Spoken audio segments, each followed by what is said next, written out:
after we had Propeller here 2 years ago, the evening we opened, I turned around to Ed Hall and I said, "Look, I want to be involved in the next project that you undertake."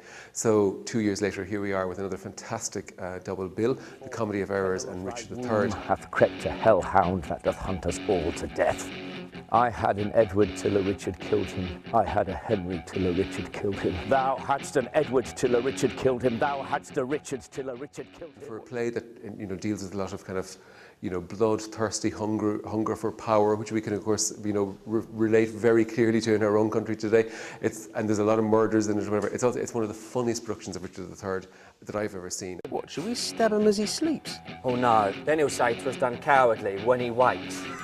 When he wakes. There are some scenes, without giving too much away, which are kind of shocking in Richard III, but you hear these gasps from the audience of, "Can we laugh?" And then they explode with laughter at some really kind of gruesome scenes, and it's so entertaining.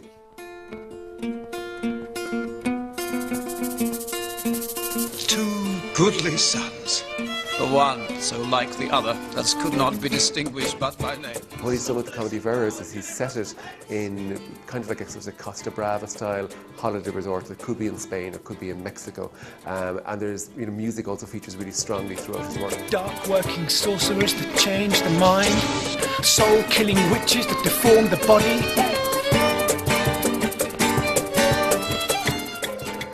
The great gems of Edward Hall is he's a very visual director. For anybody who's seen his work, or for people who haven't seen his work, maybe more importantly, he works with an all-male company in the way Shakespeare himself would have done. So all the men are taking female parts. How many fond fools serve mad jealousy? It's been written by some of the critics that Ed Hall takes Shakespeare kicking and screaming into the 21st century, and it really hits the nail on the head because that's exactly what he does.